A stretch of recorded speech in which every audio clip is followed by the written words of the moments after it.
All right, let's jump right into this explainer. Today, we're zeroing in on the Youngsters' creative vision in their hit track, Gumaan. Now, this isn't just your standard breakup song. No, it's this incredibly intricate journey through the psychology of holding on to something that's already completely gone. We're going to break down exactly how they use language, pacing, and metaphor to nail that exact feeling of an inescapable memory. We're actually skipping the usual slow intro and dropping right into the deep end with these defining lines.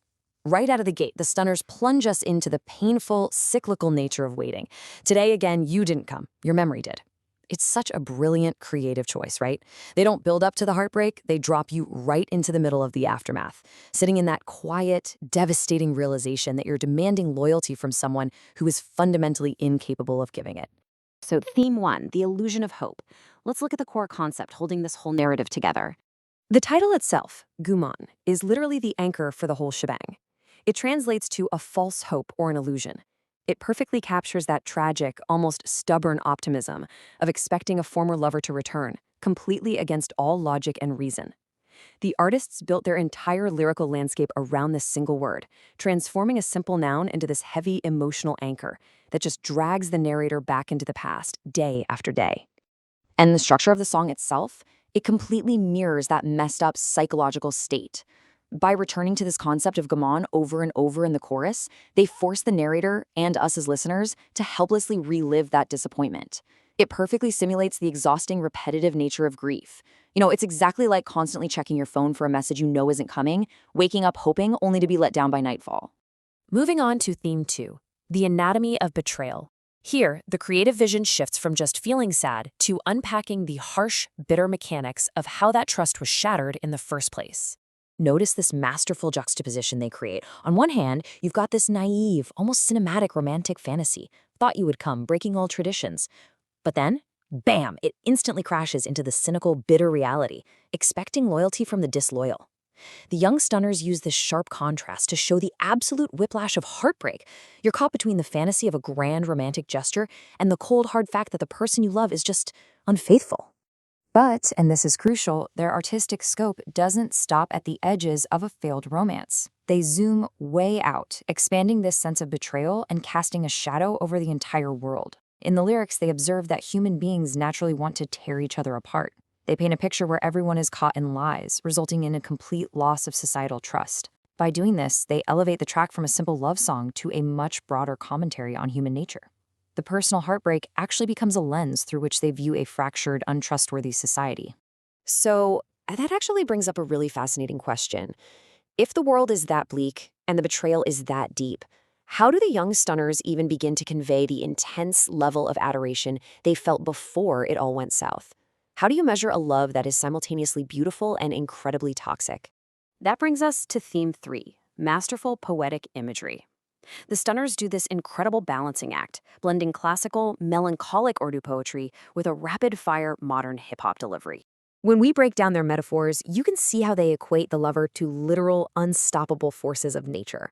They compare her to the Kohinoor diamond, priceless and blindingly beautiful. She's the sunlight, a warm necessity, but also the clouds and rain bringing inevitable gloom. She's the shadow, a constant presence that follows no matter where you run. Their lyrical approach here basically proves that trying to escape the memory of this person is as futile as trying to escape the weather itself. You just can't do it. You are the shadow, you are the sunlight, you are the obsession. You are so beautiful that you force me to die. It's wild, right? The lover is framed as both the ultimate cure and a lethal poison. It's an obsession, so all-encompassing, so magnificent, that it becomes emotionally fatal. It's just a breathtaking way to describe a love that demands absolutely everything you have, but leaves you completely empty in return. So, after admitting you're dealing with an inescapable elemental force, we have to ask ourselves, how can anyone possibly move on when the memories are hardwired that deeply? If the memory of them is the sunlight and the shadow, where do you go to heal? Which brings us to theme four, the final acceptance. Spoiler alert, the young Stunners do not offer a clean Hollywood ending to this heartbreak. Instead, they offer something much more raw and authentic. The lyrics suddenly hit us with this absolute gut punch of finality. In the neighborhood of the heart, you no longer have a house. Wow, what a visual, tactile metaphor. They're declaring that while the memories might still wander the streets and visit the neighborhood, the lover has officially been evicted. They don't live there anymore. The space they once occupied has been permanently boarded up. Their creative vision for closure isn't about magical amnesia. It's a defiant paradox. They openly admit the pain of the lingering memories, yet vehemently insist they hold zero regrets for walking away.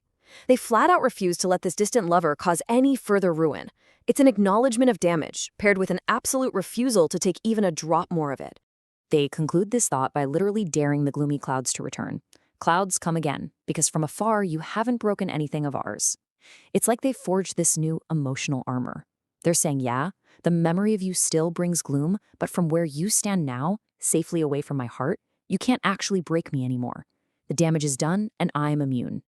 It's such a beautifully raw admission. They freely admit to feeling unsettled and restless. The pain hasn't just evaporated into thin air. But they draw a definitive, hard boundary, stating clearly that the old dynamic is forever dead. Things are not the same anymore. It is the very real acceptance that you can still miss someone terribly, while simultaneously knowing you can never, ever let them back in. As we start to wrap up this explainer, I really want you to think about the true nature of this false hope, this gumaan in our own lives. When we look at the young stunner's masterpiece, we have to ask, is holding on to this illusion a sign of weakness? Or does acknowledging the pain while firmly locking the door actually require immense strength? Ultimately, the young stunner's creative vision leaves us with this profound truth. Heartbreak is not a one-and-done event that you just get over. It is an ongoing, daily negotiation with the ghost of a memory. It's about waking up, facing the illusion, and choosing, day after day, to walk forward anyway. And honestly, that is what makes this track an absolute masterclass in emotional storytelling. Thanks for hanging out with me to decode this incredible piece of art. Keep questioning, keep analyzing, and I'll catch you in the next explainer.